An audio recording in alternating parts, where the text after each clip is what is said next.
नमस्ते बच्चों। हमने जो पिछले जो वीडियो में देखा था और आज जो हम देखने वाले हैं वो जो है आपका आज मेनली जो है आपका व्याकरण पाठ देखेंगे हम। पिछले वीडियो में हमने पहले जो आपका गद्यांश है और जो बाकी जो व्याकरण है उसको देखा था। आज भी हम कुछ और व्याकरण देखेंगे, बाकी और कुछ जो प्रश्न है वो देखेंगे और आशा करती हूँ कि ये जो वीडियो है आपको काम में आएगा। तो आगे हम देखते हैं क्या क्या आज हम देखने वाले हैं। निम्नलिखित 5 भागों में से किन्हीं 4 भागों के उत्तर दीजिए, जो है आपका प्रश्न नंबर 5। कल तक हमने 4 जो प्रश्न थे आपके इससे पहले की जो 4 क्वेश्चन पेपर में जो 4 प्रश्न थे उसको देख लिया है। इससे पहले का जो वीडियो था आज हम देख रहे हैं। तो ये जो प्रश्न 5 नंबर का प्रश्न है इसमें भी देखिए निम्नलिखित 5 भागों यानी 5 क्वेश्चन दिया रहेगा जो समास से है और उनमें से आपको सिर्फ 4 का ही चयन करके जो आपको अच्छी तरह आता हो उसको चयन करके लिखिएगा। तो पहला जो क्वेश्चन है आपके सैंपल में पेपर में देखिए किस समस्त पद में कर्मधारय समास है, और वहाँ पे जो है आपको 3-4 ऑप्शन ऐसे मिलेगा। उसमें से किस समस्त पद में कर्मधारय समास है। कर्मधारय हम यहाँ पे किसको कह सकते हैं? क्या हम आजन्म को कहेंगे कर्मधारय, क्या हम महावीर को कहेंगे, क्या हम त्रिवेणी को कहेंगे या खूबसूरत को? क्या होगा? त्रिवेणी क्या है? त्रि से जो द्विगु समास होता है वो आता है। तो महावीर जो है हमारा कर्मधारय है। क्या महावीर का हम विग्रह करेंगे तो क्या होगा? महान है जो वीर। तो महान है जो वीर जो हम इसका विग्रह होता है तो ये कर्मधारय समास है। और आजन्म त्रिवेणी ये सब, त्रिवेणी जो है द्विगु है, आजन्म जो है अव्ययी है। तो इसी तरह आपको 4-5 क्वेश्चन रहेगा। उसमें से आपको जो ठीक आराम से आपको आता हो उसी को आप लीजिए। तो अगला देखिए, देशभक्ति में कौन सा समास है? बताइए कौन सा देशभक्ति में कौन सा समास है? वहां पे भी आपको ऐसे ही 3-4 ऑप्शन रहेगा। देशभक्ति तत्पुरुष की, इसका हम विग्रह करेंगे तो देश के लिए भक्ति। देश के लिए भक्ति, तो के लिए जो आता है वो तत्पुरुष समास में आता है। ना ये द्वंद्व है, ना कर्मधारय है, ना द्विगु है ना। देशभक्ति में कौन सा समास है? तत्पुरुष है। अगला देखिए, दो पहरों का समाहार विग्रह का समास पद है। यानी आपको विग्रह पाठ दिया हुआ है, दो पहरों का समाहार, उसका जो है विग्रह दिया हुआ है, उसका समस्त पद क्या होगा ये पूछ रहे हैं। और उसके लिए आपको ऑप्शन क्या है? दो ही पहर, दो पहर, दो पहरिया। यानी इसमें से क्या कौन सा होगा? दो पहरों का समाहार हम किसको कहते हैं? दो पहर को कहते हैं। दो पहर, दो पहरों का समाहार विग्रह करेंगे तो उसका समस्त पद आएगा दो पहर। ना ही हम ये जो फर्स्ट है और थर्ड है ये रॉन्ग है, ये नहीं आएगा, गलत है वो। अगला जो है देखिए, यश प्राप्त समस्त पद का विग्रह है। तो उसका यश को प्राप्त जो है, पहला देखिए पहला ऑप्शन क्या है? यश को प्राप्त, यश के लिए प्राप्त, यश में प्राप्त या यश के प्राप्त। तो यश प्राप्त, ये अगर हम समास का विग्रह करते हैं तो यश को प्राप्त होता है, ना ही यश के लिए प्राप्त, ना यश के प्राप्त। ये जो है ये तीनों ऑप्शन जो है वो गलत है। ये पहला वाला यश को प्राप्त यानी यश प्राप्त, यश को प्राप्त हम कहते हैं समास, उसका हम विग्रह करेंगे तो यश को प्राप्त। अच्छा, अगला जो है 5 नंबर देखिए, कमल नयन समस्त पद का विग्रह है। क्या है सर? कमल नयन, अगर इसका समस्त ये समस्त पद का अगर हम विग्रह करेंगे तो कौन सा आएगा? कमल के लिए नयन, कमल में नयन या कमल के समान? कमल नयन तो उसका समास है कमल, कमल के समान नयन। यानी अगर किसी को हम कहते हैं कि कमल नयन है, यानी हम ये कहना चाहते हैं कि उसका जो नयन है वो कमल के समान है। हम उसको उसका नयन, उसकी आंखें जो है कमल के साथ तुलना कर रहे हैं। तो कमल के समान नयन होगा कमल नयन का विग्रह। ठीक है। तो अगला देखिए, धर्म, ये बहुत ही इजी है। जो द्वंद्व होता है, धर्म और अधर्म में कौन सा समास है? कौन सा है? या ये क्या ये बहुब्रीहि है, द्विगु है, तत्पुरुष है या द्वंद्व है?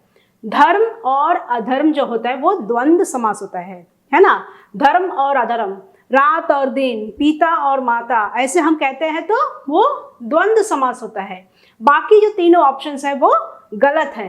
तो अभी हमने जो देखा समास का, तो समास जो है यश प्राप्त देखा, यश को प्राप्त, कमल नयन, कमल के लिए नयन है, कमल के समान नयन या कमल में नयन, ये जो है थर्ड वाला जो है इसका सही आंसर है। और जो है ये धर्म और अधर्म का जो होता है द्वंद्व समास होता है। तो अभी इसमें हमने जो समास का अच्छी तरह देख लिया है। जो आपके क्वेश्चन पेपर में 5 क्वेश्चन आता है, 4 को आपको लिखना है। तो हम अभी अगला देखते हैं कौन सा क्वेश्चन है। अब हम प्रश्न नंबर 6 पे आते हैं, जो आपका मुहावरा है। तो पहले हमने समास देखा जो 4 नंबर का था। अभी ये जो आपका मुहावरा है वो क्या है, निम्नलिखित चारों भागों के उत्तर दीजिए।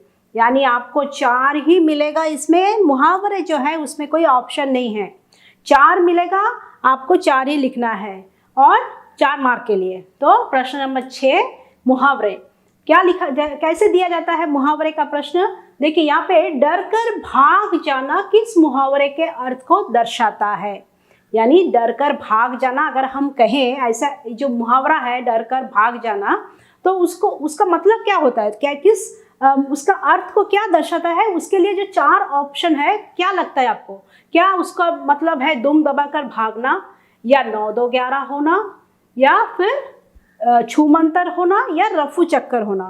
यानी डर कर भाग जाना, 9-2-11 होना। हम कहते हैं ना वो 9-2-11 हो गए, तो फिर तो ये हो गया डर कर भाग जाना मुहावरे का। अगला देखिए, पढ़ाई में मेहनत कर मैं डैश हो सकता हूँ। क्या हो सकता हूँ, पढ़ाई में मेहनत कर मैं, इसको जो है आपको मुहावरा लिखना पड़ेगा। यहाँ पे ये जो खाली जगह है आपको मुहावरों का ऑप्शन दिया गया है। करेक्ट जो है यहाँ पे सही बैठता है उसी को लेना पड़ेगा। कौन सा होता है, अंधों में काना राजा। क्या हम कहते हैं कि पढ़ाई में मेहनत कर मैं अंधों में काना राजा बन सकता हूँ। अपना हाथ जगन्नाथ और पैरों पर खड़ा होना, हम यही है सही उत्तर। यानी पढ़ाई में मेहनत कर मैं पैरों पर खड़ा हो सकता हूँ, ठीक है ना। तो ये जो है पैरों पर खड़ा होना, यही है मुहावरा, सटीक मुहावरा, जो आपको इस ब्लैंक प्लेस में, आपको रिक्त स्थान में आपको पूर्ति करनी है। अच्छा अगला देखिए, विपत्ति में उसकी अकल डैश। यानी यहाँ पे कौन सा मुहावरा बैठता है, विपत्ति जब आती है तो उसकी अकल, हम क्या कहते हैं, जब हमारे ऊपर कोई विपत्ति आती है तो हमारा क्या हो जाता है, हमारा अकल जो है चकरा जाता है। खो जाना, चकरा जाना, ठनक जाना, या और भी 1-2 ऑप्शन आपको दिया जा सकता है। 4 ऑप्शन हो सकता है, कहीं पे 3 ऑप्शन। तो विपत्ति में उसकी अकल जो है चकरा जाता है, या किसी की भी जो है चकरा जाता है। इसी तरह का मुहावरे में का आपको दिया जाएगा, कहीं पे फिलअप जैसे ऐसे रिक्त स्थान दिए जाएंगे, जिसको आपको सही जो मुहावरा है उसको सही को पहचान के उसको लिखना है। या फिर कहीं पे ये मुहावरा दिया जाएगा जिसका अर्थ आपको लिखना पड़ेगा समझ के। अगर ऐसे मुहावरे दिए गए हैं और नीचे जो है उसका अर्थ दिया गया है, तो सटीक जो अर्थ है उसको आपको लिखना पड़ेगा। तो मुहावरे में जो है आपको 4 ही क्वेश्चन मिलता है 4 मार्क के लिए, उसमें कोई ऑप्शन नहीं होता है। जैसे बाकी जो है समास हो गया, आपका वाक्य रूपांतरण हो गया, उसमें से जो है 5 दिया जाता है, उसमें से 4 ही लिखना पड़ता है। पर इसमें जो है 4 दिया जाएगा, 4 ही आपको लिखना पड़ेगा 4 मार्क के लिए। और सही जो है आपको सही जो है ये मुहावरे को ढूंढना पड़ेगा, सही आपको समझ के उसके बाद ही आपको लिखना पड़ेगा, चाहे वो फिल इन द ब्लैंक्स की जगह हो या फिर ऐसे अर्थ की तरह हो। जो आपको दिया जाएगा मुहावरे, आपको उसका अर्थ सही अर्थ ढूंढकर उसको लिखना है। तो मुहावरे में आपको जो क्वेश्चन आता है प्रश्न नंबर 6 में, वो मुहावरे होता है और उसमें ऐसे ही प्रश्न पूछे जाते हैं। अभी हम प्रश्न 7 देखते हैं। 6 तक हमारा हो गया है जो आपका ग्रामर पार्ट था। अभी हम पाठ्य पुस्तक जो है इसमें आते हैं। उसमें देखिए प्रश्न नंबर 7 में कैसे पूछा है, निम्नलिखित पद्यांश को पढ़कर प्रश्नों के सर्वाधिक उपयुक्त विकल्पों का चयन कीजिए। ये भी जो है आपका 4 मार्क का क्वेश्चन है। उसमें क्या क्या है, निम्नलिखित पद्यांश, यानी आपके पाठ्य पुस्तक में से जितने भी काव्य पाठ है उसमें से किसी एक, जैसे यहाँ पे लिया है क्या, कौन सा है, विरह भुवगम, जो है हमारे कबीर के जो 2 दोहें को मिलाकर दिया गया है। और उसको आपको समझ के नीचे दिए गए प्रश्नों 3-4 क्वेश्चन रहेगा, 4 क्वेश्चन ही वैसे रहता है क्योंकि वो 4 मार्क का है। तो विरह भुवंगम तन बसे मंत्र न लागे कोई, राम वियोगी ना जीवे जीवे तो बौरा होई, निंदक नेरा राखिए आंगन कुटी बंधाई, बिन सावन पानी बिना निर्मल करे सुभाई। यानी ये जो आपको जो है, ये जो देखते ही लाइन देखते कि आपको पहचानना है, यहाँ पे कबीर का जो दोहे है दोनों दोहों को मिलाकर दिया गया है। हो सकता है आपके बाकी जो काव्य खंड है उसमें से हो सकता है आपको किसी और में कोई और भी मिल सकता है। ऐसा नहीं है कि आपको जो है कबीर ही मिलेगा, मीराबाई है, आपका पर्वत प्रदेश है जो सुमित्रानंदन पंत जी के, या फिर मनुष्यता, कहीं से भी आपको आ सकता है। तो आपको ये ध्यान रखना पड़ेगा कि जो भी आपको पद्यांश से दिया जाता है उसको आपको ठीक तरह जो लाइनें दी गई है आपको पढ़ के समझ के, उसके नीचे जो क्वेश्चन है और उसके साथ क्या रहेगा आपको वहाँ पे जो भी है मल्टीपल चॉइस भी रहेगा। यहाँ पे मैंने खैर नहीं दिया है, मैंने सिर्फ प्रश्न पूछे हैं, लिखा हुआ है प्रश्न ही दिखाते हैं मैं आपको, पर वहाँ पे आपको क्वेश्चन के साथ जो है ऑप्शन रहेगा, मल्टीपल का जो ऑप्शन होता है वो रहेगा, तो आपको आसानी से मिल जाएगा। तो ये जो लाइन अगर आपको जो भी पद्यांश है अगर आपको समझ में आता है, आपने अच्छी तरह पढ़ा है, तो आपको आसानी से यहाँ क्वेश्चन का आंसर भी मिल जाएगा, ऑप्शन रहेगा। जैसे यहाँ पे जो है देखो कबीर का जो दोहे दिया गया है उसमें प्रश्न क्या पूछा है, कबीर ने कैसे व्यक्ति के को साथ रखने की बात की है ना। जैसे ही आपको क्वेश्चन पढ़ेंगे तो आपको अगर ये जो दोहे हैं अगर आपको अच्छी तरह मालूम है कि उसमें क्या मीनिंग दिया है, आपने क्या पढ़ा है, तो जैसे ही आप क्वेश्चन पढ़ेंगे तो आपको आसानी से आंसर मिल जाएगा। और खैर वहाँ पे तो आपको ऑप्शन भी रहेगा, तो इसलिए कोई घबराने की कोई बात नहीं है। दूसरा देखिए, निंदक की तुलना कवि ने किससे की है, वो भी आपको यहाँ पे मिलेगा। अगर आपको जो कबीर के दोहे अच्छी तरह मालूम है तो वो भी आपको मिल जाएगा। और तीसरा जो है, किस स्थिति में मनुष्य को उपचार का लाभ नहीं होता, है ना। यहाँ पे कबीर जी जो प्रश्न है, किस स्थिति में मनुष्य को उपचार का लाभ नहीं होता, वो भी आपको ये आराम से आप पढ़ेंगे तो आपको मिलेगा, आंसर मिल जाएगा। और वहाँ पे जो है आंसर चॉइस में रहेगा, मल्टीपल चॉइस की तरह ही देगा। मैंने यहाँ पे नहीं दिया है, मैंने सिर्फ प्रश्न पूछ के लिखा है, प्रश्न ही मैंने आपको दिखा रही हूँ। और वहाँ पे जो है आपको मल्टीपल चॉइस की तरह ही रहेगा, इसलिए आपको आसानी से आराम से मिल जाएगा, घबराने की कोई बात नहीं है। अगर आपको जो है ये जो क्वेश्चंस रहता है वो ध्यान से देखिए, ये निम्नलिखित पद्यांश दिया गया है, 4 मार्क का है, और यहाँ पे कबीर है, वहाँ पे आपको कुछ और भी मिल सकता है। तो इसलिए आपको जो काव्य खंड है, गद्य खंड है, सब कुछ जो है बहुत ही ठीक ध्यान से आपको पढ़कर तैयार रहना चाहिए, कहीं कोई भी कुछ भी आ सकता है वहाँ पे, है ना। और इसको जो है तो ऐसे ही क्वेश्चन 4 क्वेश्चन रहेगा विकल्प के साथ, क्योंकि क्वेश्चन में ही दिया है, विकल्पों का चयन कीजिए, विकल्प के साथ रहेगा, 4 मार्क आप आसानी से ले सकते हैं। अगला जो क्वेश्चन है देखिए, प्रश्न 8 और 9, हमने लास्ट जो देखा था 7 तक देखा था, और ये 7 भी आपका जो है पाठ्य पुस्तक से था, और ये भी 8 और 9 भी आपका पाठ्य पुस्तक से ही है, जो आपके स्पर्श बुक है उसी से है। 8 नंबर प्रश्न क्या है, निम्नलिखित गद्यांश को पढ़कर प्रश्नों के विकल्पों का चयन कीजिए। यानी पिछला जो था आपका पद्यांश यानी काव्य खंड था, ये गद्यांश है आपका जो लेसन्स जो होते हैं, जो आपका गद्य खंड है उससे है।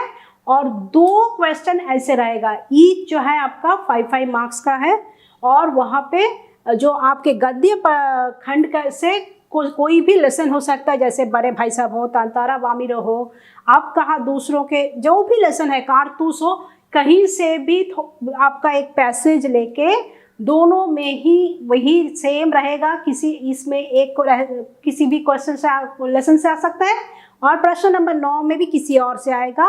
और आपको क्या है, विकल्पों के साथ ही रहेगा, फिर से वही मल्टीपल चॉइस क्वेश्चन रहेगा, क्वेश्चंस में जो आपका चॉइस रहेगा मल्टीपल, वो उसमें से आपको चयन करके लिखना है और आसानी से 5-5 मार्क यानी 10 मार्क आसान से मिल जाएगा। ये पहला 7 नंबर क्वेश्चन था पद्यांश यानी काव्य खंड से, और ये 8 और 9 दोनों ही दिया है देखिए गद्यांश से। तो और भी जो है प्रश्न पत्र को जो है वो लोग इजी कर दिया है, 2-2 आपको गद्यांश से मिल रहा है, 5-5 मार्क, वो भी मल्टीपल चॉइस के साथ। तो आप आराम से 10 मार्क ले सकते हैं। यहाँ पे मैंने सिर्फ आपको दिखाने के लिए ये लिखा है कि निम्नलिखित गद्यांश को पढ़कर प्रश्नों के विकल्पों का चयन कीजिए। और सेम वही 9 नंबर में भी फिर से वही निम्नलिखित गद्यांश को पढ़कर वैसे ही 2-2 रहेगा, गद्यांश ही रहेगा, पद्यांश नहीं होगा। 7 नंबर में ही हमको पद्यांश है, 8 और 9 में हमको गद्यांश है, ईच 5-5 मार्क 10 मार्क का होगा, और जो पद्यांश था वो 4 मार्क का। तो ये जो है 10 मार्क आप लोग आसानी से ले सकते हैं। तो बच्चों आज हमने जो प्रश्न आपके 7, 8, 9, 5 ये सब जो देखा, आशा करती हूँ कि ये आपके जो मेन एग्ज़ाम है उसके लिए बहुत ही हेल्प होगा। जो हमने व्याकरण का सॉल्व किया है, बहुत सारे व्याकरण सॉल्व किए हैं, आपको गद्यांश पाठ सॉल्व किया है, पद्यांश जो है लेसन आपके पाठ्य पुस्तक से आता है वो भी हमने बहुत सारे देखे हैं। तो आशा करती हूँ ये वीडियो आपके काम आएंगे और आप अच्छी तरह इस एग्ज़ाम में पास हो जाएंगे, अच्छी तरह मार्क्स लाएंगे। तो अगले वीडियो में फिर से मैं देखती हूँ क्या करने हैं हमें, तो अगले वीडियो में फिर मिलते हैं।